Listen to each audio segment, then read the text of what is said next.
Friends, I am Prince और आज हम जिसके बारे में जानने वाले हैं वो है श्रीलंका।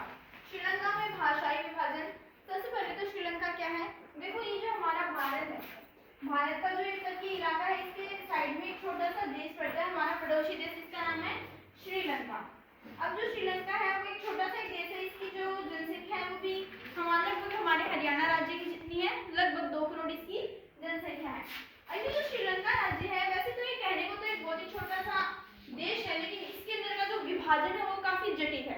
जटिल कैसे कि ये जो श्रीलंका है, हम इसमें पढ़ने वाले इसका भाषाई विभाजन, हालांकि थोड़ा इसका जो धार्मिक विभाजन है उस पर भी थोड़ी सी चर्चा करेंगे और ये भी देखेंगे कि श्रीलंका ने कौन कौन से कदम उठाए थे। तो देखिए, जो श्रीलंका है उसके अंदर भाषाई विभाजन यानी भाषा के आधार पर विभाजन। जैसे कोई भी क्षेत्र है तो उसमें अलग अलग भाषा बोलने वाले लोग रहते हैं। जैसे हमारा भारत है तो उसमें कुछ लोग हैं वो तमिल बोलते हैं, कुछ लोग हिंदी बोलते हैं, कुछ इंग्लिश बोलते हैं, कुछ राजस्थानी बोलते हैं। तो अलग अलग भाषा बोलने वाले लोग एक साथ रहते हैं एक देश में। श्रीलंका में भी कुछ ऐसा ही है। इसके अंदर 74% लोग लगभग इस एरिया के अंदर, ये जो क्षेत्र है इस एरिया के अंदर जो लोग रहते हैं 74% लोग वो बोलते हैं सिंहली भाषा। ये श्रीलंका में सबसे ज्यादा बोली जाने वाली भाषा है। उसके बाद ये जो उत्तरी और पूर्वी जो इलाका है श्रीलंका का, वहां पर 18% जो लोग हैं वो बोलते हैं तमिल भाषा। अब ये जो तमिल भाषा बोलने वाले हैं इनके अंदर भी एक अलग ही तरह का विभाजन है कि जो तमिल भाषा बोलने वाले हैं वो 2 प्रकार के हैं। पहले श्रीलंकाई तमिल,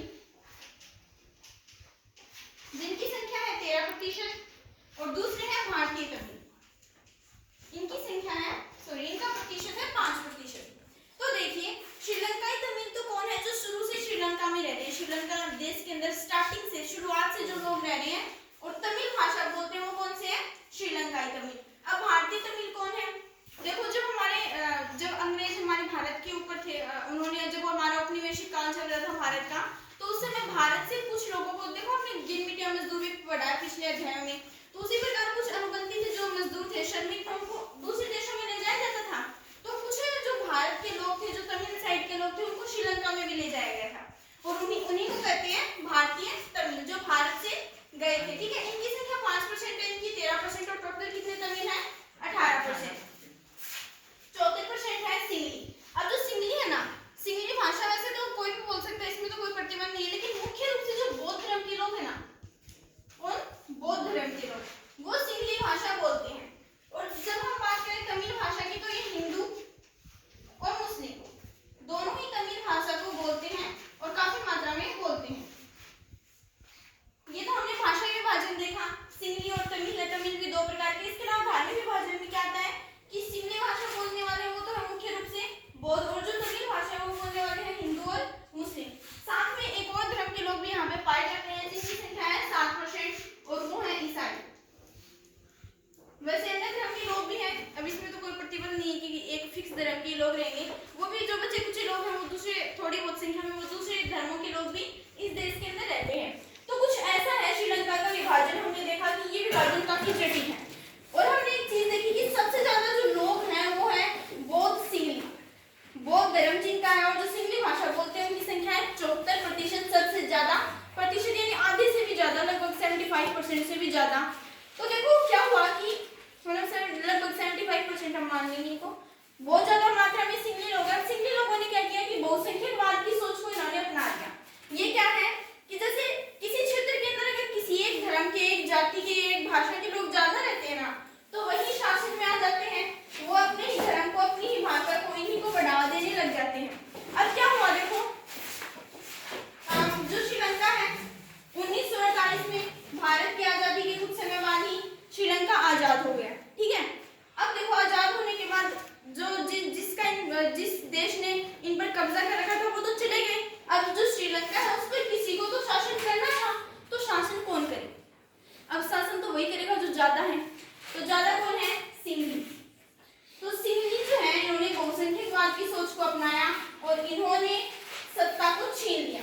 क्या कर लिया, सत्ता को छीन लिया। सिंहली कहां गए, सिंहली जो लोग हैं वो अब सत्ता में आ चुके थे। अब क्या हुआ, जैसे ये सत्ता में आए ना, तो 1956 में इन्होंने, इनका जो संविधान है, कौन सा, श्रीलंका का संविधान, उन्होंने काफी परिवर्तन किए।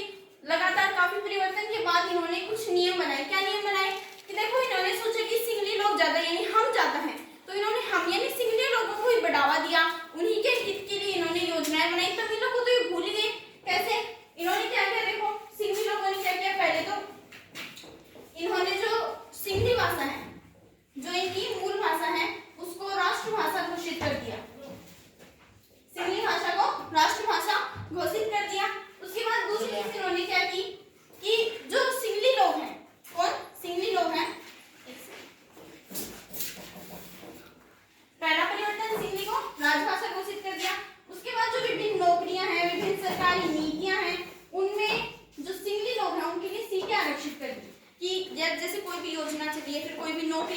निकली, मान लो कि 100 वैकेंसियां निकली, ठीक है, तो उनमें से निश्चित कर दी कि इतनी वैकेंसी होगी तो सिंगली ही नौकरी पे लगेंगे। अब ये तो फिक्स कर दी तो बेचारे तमिल लोग उनके जो अवसर है वो छीने ना। देखो सिंगलियों के लिए जब सीटें आरक्षित कर दी, सिंगली भाषा को ही राष्ट्रभाषा घोषित कर दिया, और एक और बदलाव इन्होंने किया कि बौद्ध धर्म जो है ना उसका बहुत प्रचार प्रसार किया। क्यों किया?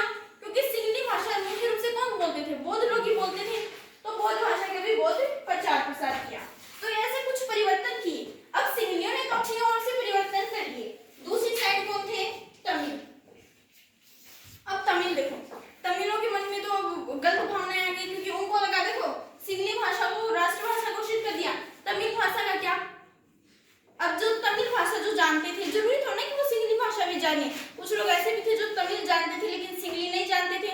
अब उन्हें कोई काम काज करना हो तो वो बेचारे कैसे करें? उनको तो सिंगली भाषा आती नहीं, तो ये इनका गलत निर्णय था। नौकरियों में जब उन्होंने नौकरियों में तमिलों को नहीं लिया, सीटें आरक्षित कर दी, ऐसे जब उन्होंने कदम उठाए तो जो तमिल लोग हैं उनके अवसर छीने गए। साथ ही में बौद्ध धर्म का प्रचार किया, और हमने देखा था कि जो तमिल लोग हैं वो तो हिंदू मुस्लिम धर्म को अपनाते हैं। अब प्रचार हो रहा है बौद्ध धर्म का, हिंदू मुस्लिम और अन्य धर्म उनका क्या? तो क्या हुआ, जो तमिल थे और सिंगली लोग थे इनके बीच में स्टार्ट हो गई लड़ाई। यही वो कहें कि श्रीलंका में स्टार्ट हो गया गृह युद्ध। और ये सारी स्थिति इसलिए बनती क्योंकि श्रीलंका के अंदर सत्ता की साझेदारी नहीं